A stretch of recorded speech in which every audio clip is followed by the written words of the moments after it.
Now, Andy, the political advisory body's chairman, Ma Huning, said its major focus is to help facilitate Chinese modernization. How are you looking at China's approach toward modernization, and how can CPPCC help facilitate it? Wow, that is such a big and important question.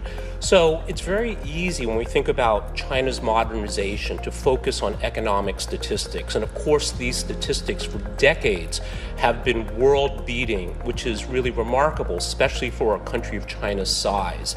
But I think to really understand what is meant by Chinese modernization, we have to take this phrase, socialism with Chinese characteristics. And this is important because it's not socialism, with Chinese characteristics. And what this means is that socialism with Chinese characteristics is a uniquely Chinese creation that does take Marxism, but also incorporates Chinese traditional values, philosophy, and governing principles that have been honed and tested over thousands of years. So when we put all of this together, what this means is that without economic development, which of course is part of Marxist theory, right, that economics determines what's called the superstructure, so culture, society, but without sustainable economic growth, China cannot be a healthy, prosperous society. But at the same time, if we only focus on material gain, we lose something very important about being human, and in fact, that can be a political dead end. So what China has done with modernization is to say, look, we have a plan, we have a model, as Professor Chi Chang talked about with the 5-year plans, for almost miraculous economic growth over decades. But at the same time, we also must incorporate traditional Chinese values, traditional Chinese philosophy, and models of governance as well. So together, that means Chinese modernization. And then if we look at the CPPCC, I think this is a great example of what we could call both intelligent and effective democracy. And these two words are, of course, related, intelligent and effective. Because when we look at other so-called democracies around the world, influential, powerful people are elected essentially through popularity contests.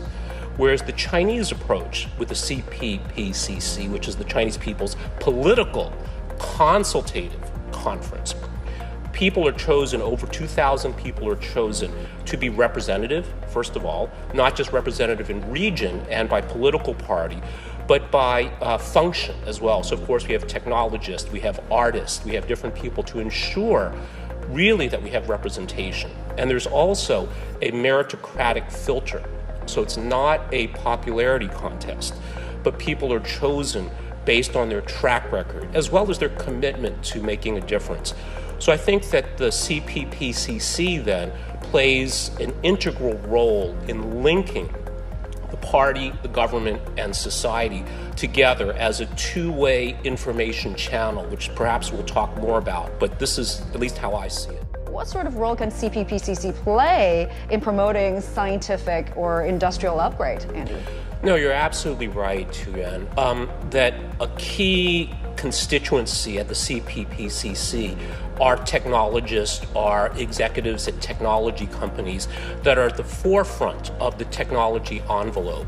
So for many years, of course, China was more in catch-up mode, but I think in many fields today, it is at the frontier: electric vehicles, solar panels, perhaps some areas of AI, clearly, as we've seen with DeepSeek.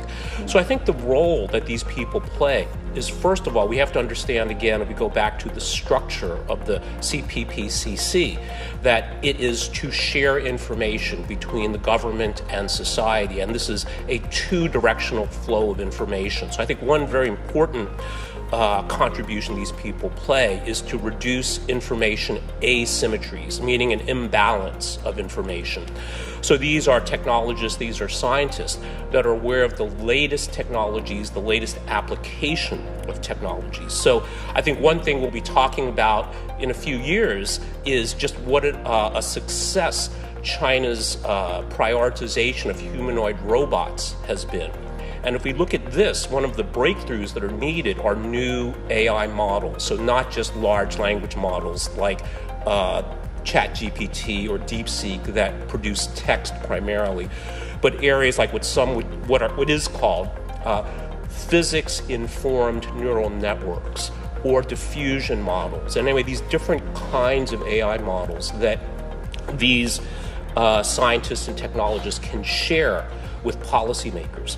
But going the other way, it is the policymakers that can also share what are their more detailed priorities.